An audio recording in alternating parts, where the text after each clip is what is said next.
B2B avec Groupe Mutuel, l'assureur des entreprises et des indépendants.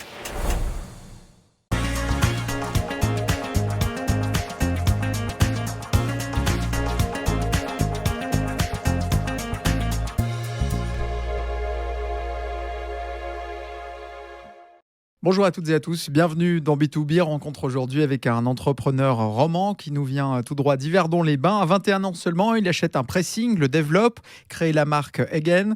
Aujourd'hui, présente dans 6 villes de Suisse romande et spécialisée dans le pressing écolo. En parallèle de cela, il envisage de nourrir l'humanité sur Mars, si elle y va un jour, avec des plantes capables de pousser sans terre et sans soleil. Cette idée futuriste est déjà bien ancrée dans le présent puisque la start-up existe. Elle s'appelle Wilka.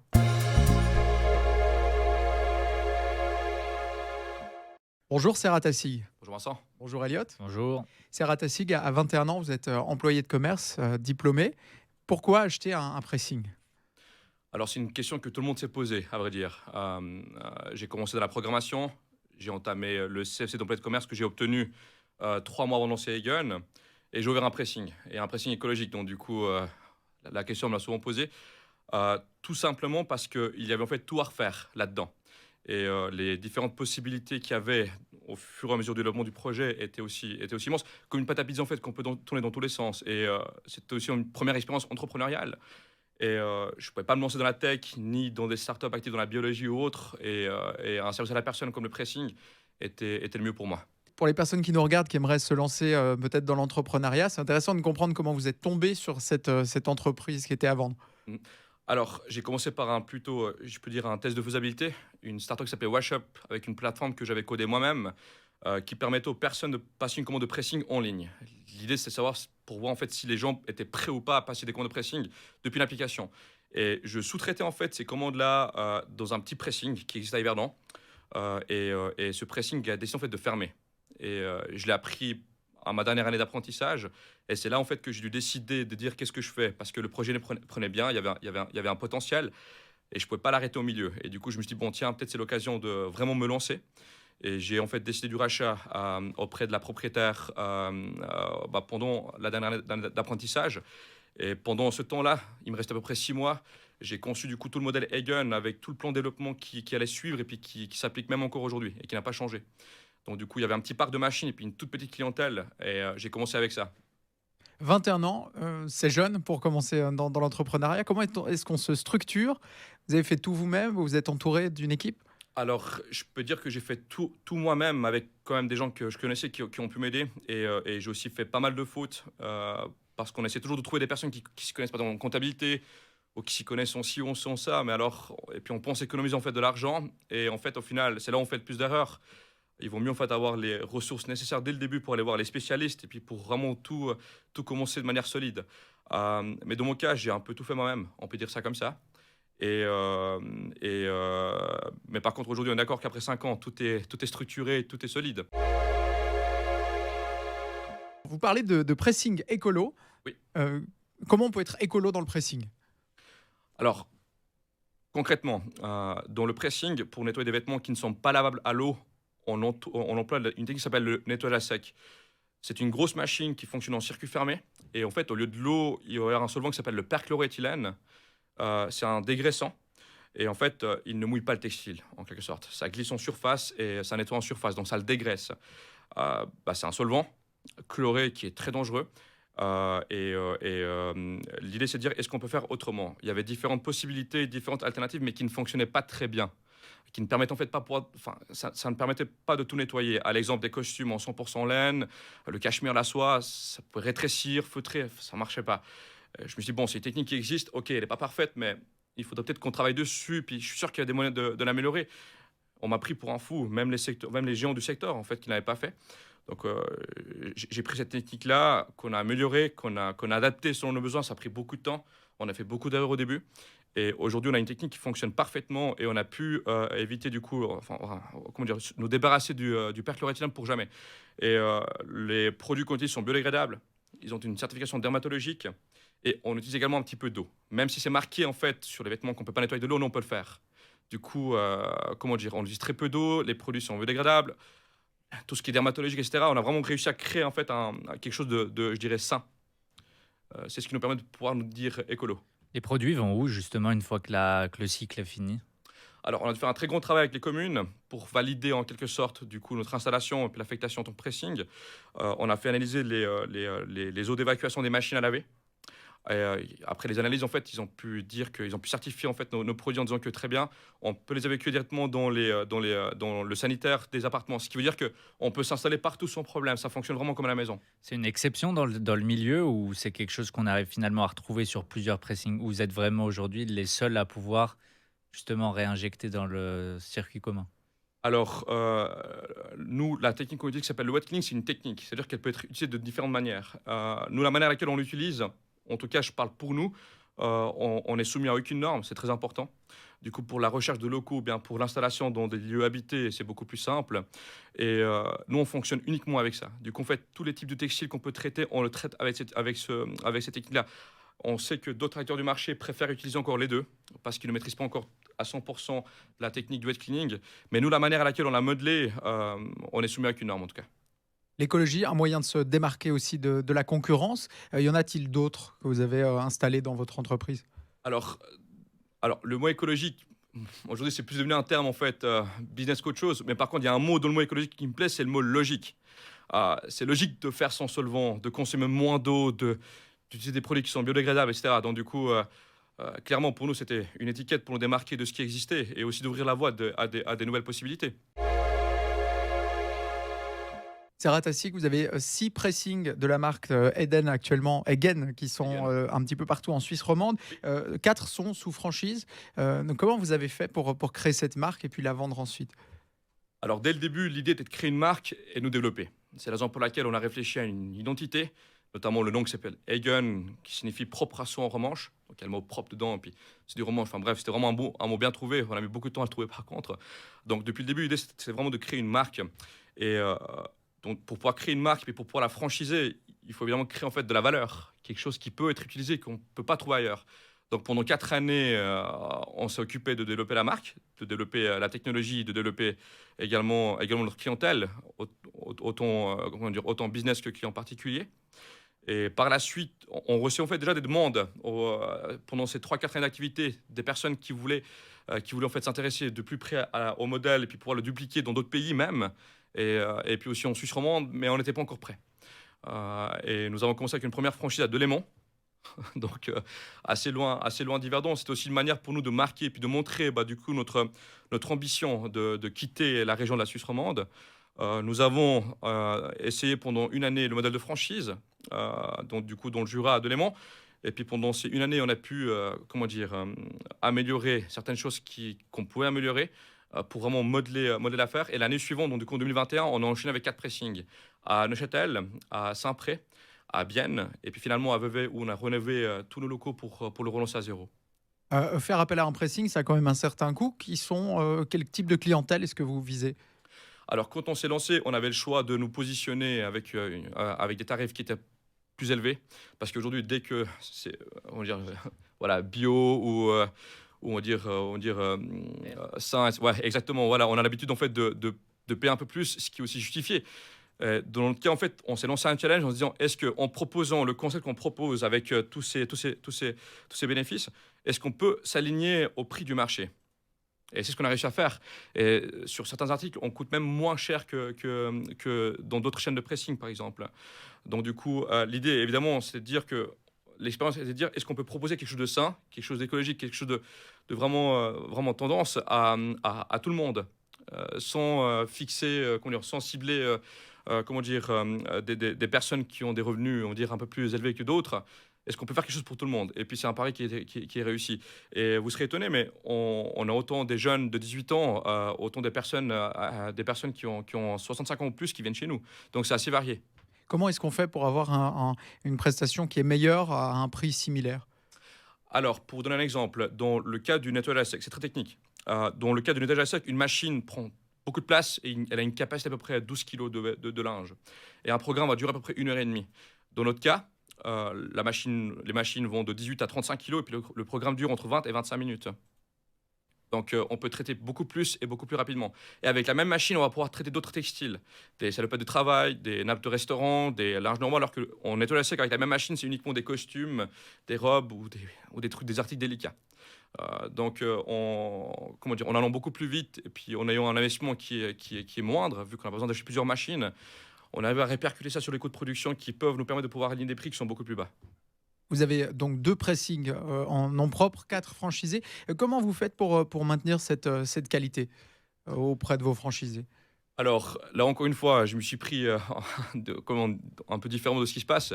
J'ai recruté ma mère, voilà, qui m'a rejoint en fait en 2017, donc une année après avoir lancé Egun, tout simplement parce que j'arrivais pas à m'en sortir. C'était beaucoup trop compliqué, je devais avoir quelqu'un de confiance avec moi. Et ma mère n'avait aucune expérience dans le pressing et en fait, elle gérait des kiosques. C'était une gérante en fait de 3 kiosques à Yverdon-les-Bains. Donc, je lui dois beaucoup parce qu'elle a vraiment abandonné tout ce qu'elle faisait pour me rejoindre dans un univers qu'elle ne connaissait pas. Elle s'est formée, elle est maintenant une experte et c'est elle qui forme toutes les équipes qui débutent. Donc, n'importe quel employé qui commence à Delémont, à Vevey ou à Saint-Pré vont passer à Yverdon pour une période de formation où c'est ma mère en fait qui va directement les épauler pour pouvoir les former bien comme il faut. On a un programme qu'on a mis en place où c'est le même programme pour tout le monde où en 3 mois, une personne qui n'a pas d'expérience dans le pressing peut se débrouiller assez facilement dans n'importe quelle succursale. Sarah Tassig, encore pour les personnes qui souhaitent, qui nous regardent et qui ont peut-être envie de se lancer dans l'entrepreneuriat, comment est-ce que l'on fait pour financer sa première acquisition à 21 ans, en l'occurrence le premier pressing? Alors, pour moi, aller lever du financement auprès d'une banque ou auprès d'investisseurs, c'était mort, c'était impossible. J'avais commencé à mettre de l'argent de côté plus jeune.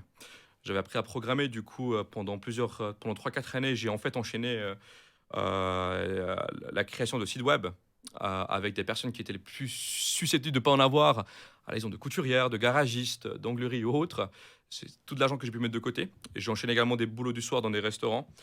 Donc, pour lancer Egun, j'avais mes propres fonds de côté. Et c'était pas assez. Et puis, mes parents m'ont aidé un tout petit peu. Et après, c'était au jour le jour. Donc, c'était très compliqué. C'était un combat tous les jours. Et puis, la question, c'était de dire, est-ce que la semaine prochaine, je serai toujours là?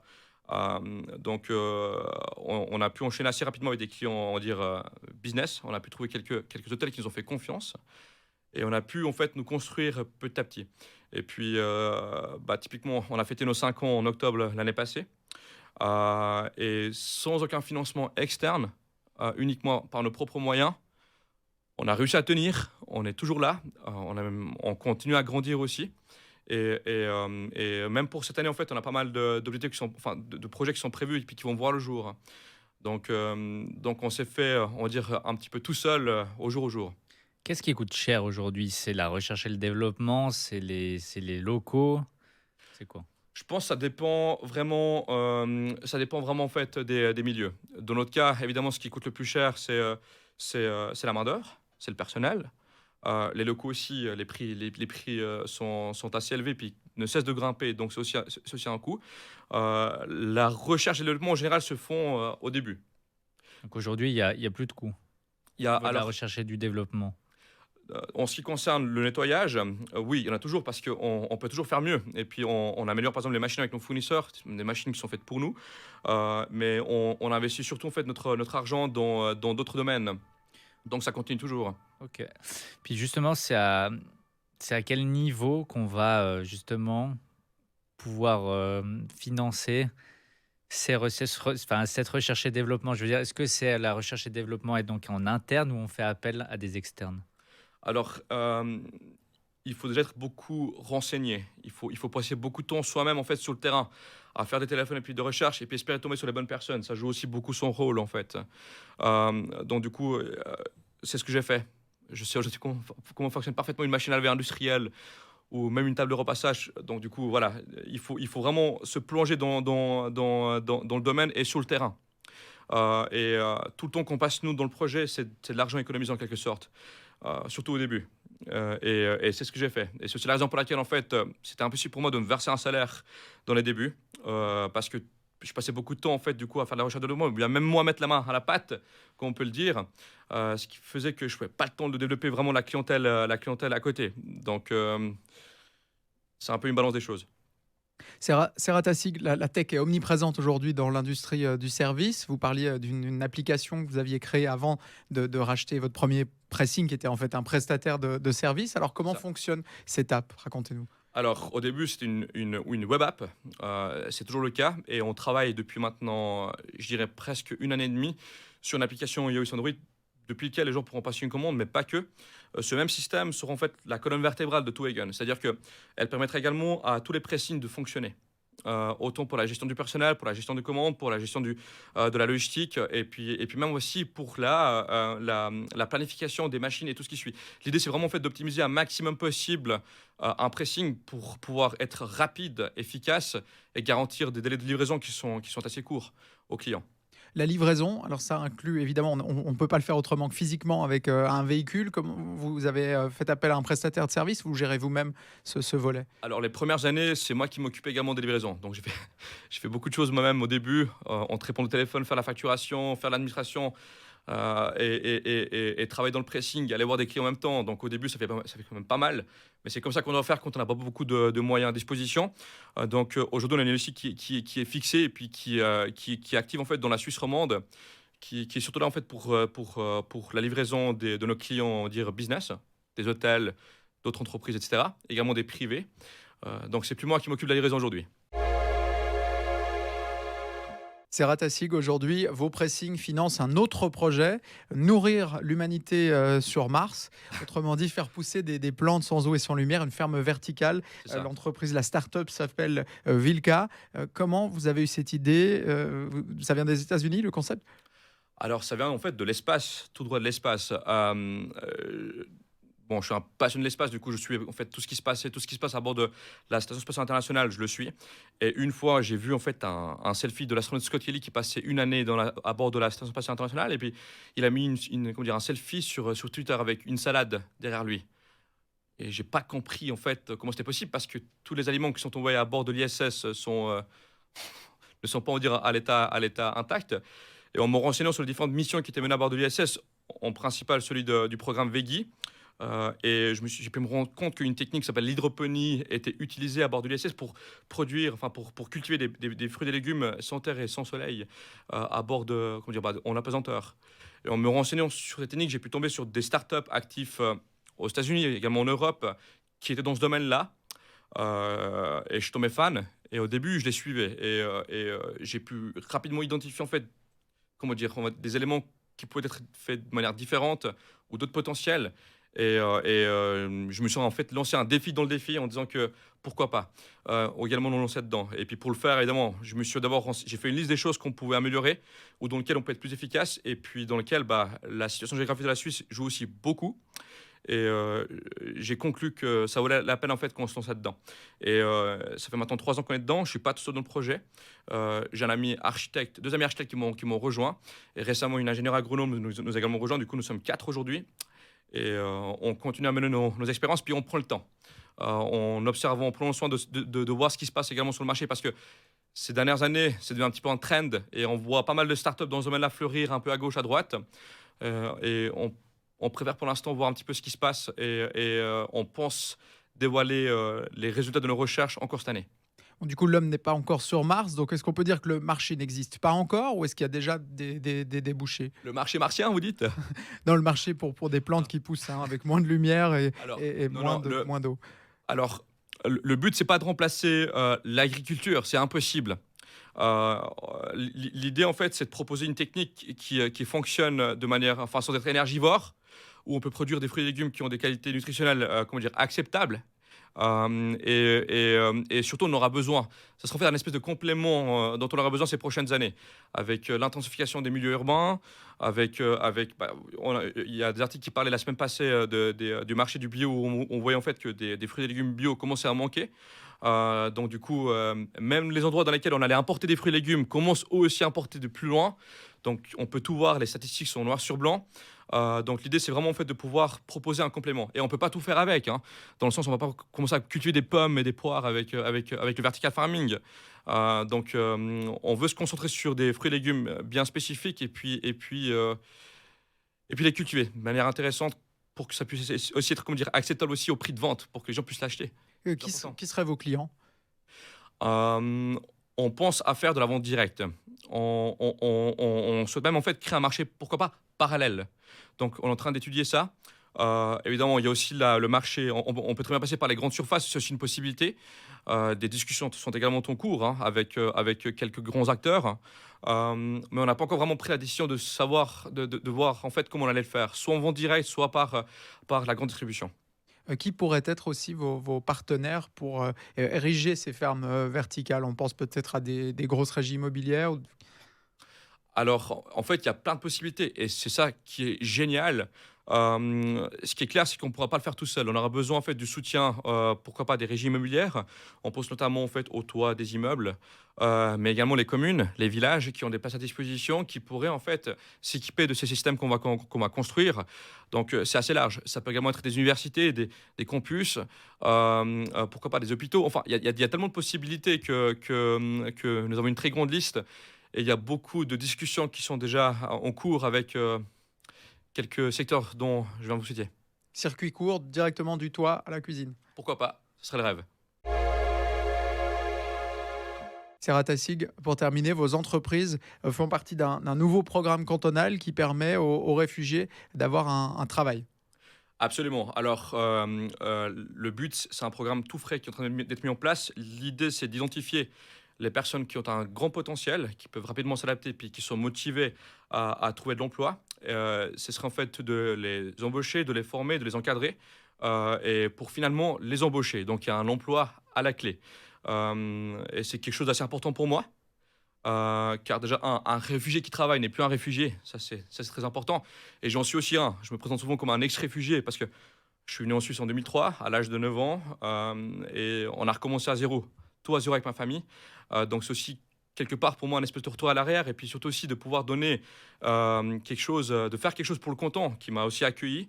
Donc c'est un petit peu une suite logique des choses. Donc ces prochaines semaines, on va essayer de mettre en place ce programme pourquoi pas l'élargir et puis recruter des personnes pour toutes nos succursales en Suisse romande.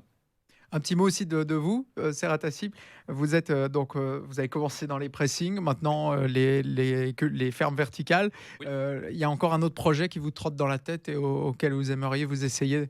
Absolument, des projets en fait qui sont dans l'entité Egon et qu'on va dévoiler aussi cette année, des projets qui sont dans le domaine de l'eau et puis du recyclage de textiles. Donc, quand je disais auparavant que Egon peut aussi lui-même créer d'autres projets, c'est à ça que je faisais référence. Donc, je ne vais pas encore prendre des vacances pour ces prochains mois. Merci Serrat Tassig d'être venu aujourd'hui dans B2B. Merci à vous pour l'invitation. On se retrouve la semaine prochaine pour partir à la rencontre de nouvelles entrepreneuses, de nouveaux entrepreneurs en Suisse romande. À bientôt.